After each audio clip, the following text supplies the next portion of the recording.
continuing coverage of the Karen Read murder case. Thanks for joining us. I'm John DeLuca. Many of you just watched that 2020 exclusive interview with Karen Read discussing the details of her case. ABC's Matt Gutman pressing the 44-year-old from Mansfield about O'Keefe's death. Would you say that you were angry with John that night? Yes. Could you have been angry enough and slightly drunk because he had annoyed you that in the fit of rage you just backed up and Never. tried to tap him?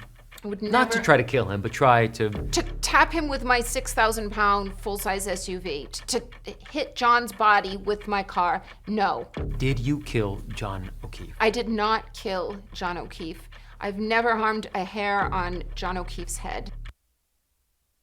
Read's first trial ended in a mistrial after jurors deadlocked. Now, in the weeks since that lengthy first trial, defense attorneys for Read have been trying to get 2 counts dismissed, arguing jurors reached a unanimous not guilty verdict on second-degree murder, even though they couldn't agree on a lesser charge. The judge tossing that defense motion. Now Read is set to face all 3 charges again in a second trial scheduled to start in late January. Now, the support for Read has been fervent as her case plays out on national television.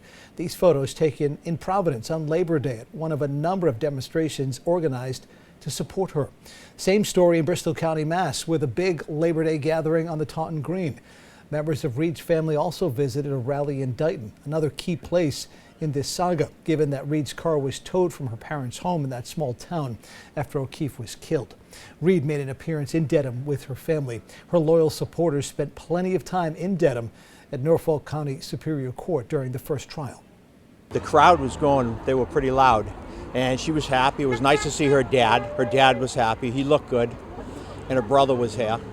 So they really like the support. We still want to support her right through. You know, we're not going to stop. We're not going to quit. Like Mr. Jackson says, we're not going to quit. The group that organizes the Karen Read Standouts is planning another rally at the State House later on this month. Now, since the mistrial, John O'Keefe's family filed a civil suit against Read and the bars that served her that night. Now, the suit alleges both bars, C.F. McCarthy's and the Waterfall, served Read after she was already drunk and let her drive away. Read says she was buzzed, but felt she could safely drive her car. It also accuses Read of leaving O'Keefe to die in the snow after hitting him with her vehicle. It does not mention the dollar amount O'Keefe's family is seeking. Family and friends of O'Keefe were also part of tonight's 2020 special, hoping the Boston police officer's memory does not get lost in the shuffle. And his badge number is 2490. So I have his badge number on my necklace. We have stickers that we put on our phones. We have stickers on the car. Renee and I both got tattoos with this badge number. 2490 was Johnny's badge number, and that's become the numerical symbol of finding justice for him. Justice for JJ! Justice for JJ! Now, was Karen Read's decision to do a national TV sit-down interview a smart decision legally? ABC 6 News reporter Ryan Medeiros asked our ABC 6 News legal analyst about that very question. He joined us now live in the newsroom with that part of the story. Ryan, what do you have? Well, John, our Ken Schreiber reminding us tonight that anything you say can be used against you, especially when you say it on a platform as big as 2020. But he went on to explain why this interview may have actually been a strategic move from the Read defense team. Karen Read sitting down in an exclusive interview with ABC's 2020. Her first extensive comment since the jury deadlocked in her first trial. I had felt like I had alcohol. I felt that I had a buzz.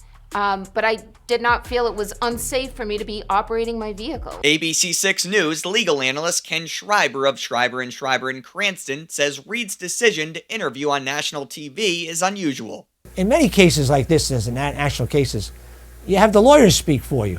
You know, anything that you say can be used against you, especially when you say it in a public forum like this. Nevertheless, Schreiber says he's sure Read's high-powered team made the necessary preparations. I would be surprised if anything that she said would incriminate her, because I think she ran anything she said by her attorney, Attorney Jackson, before she said it. I would hope so. Schreiber says the interview could be a sign of a defense on the offensive. Her lawyer is almost saying to the district attorney, you know what, try it again if you want. We're going to get the same decision, if not a better one, the second time. He's almost daring them and now he's going in full-scale publicity mode. That first trial gripping the nation, airing live in its entirety. It's a fascinating defense, and if any of it is true, that doesn't speak well, which is basically that it's a cover-up by the police department here. Her lawyer is absolutely convinced that she did nothing wrong and that she did not hit him with her SUV on that date. Schreiber thinks Reed's team may have an edge with the second trial on deck. So you think, if anything, the defense could be more fueled from the first trial to actually be in a better position, possibly for the second one? It's always good when you get a preview.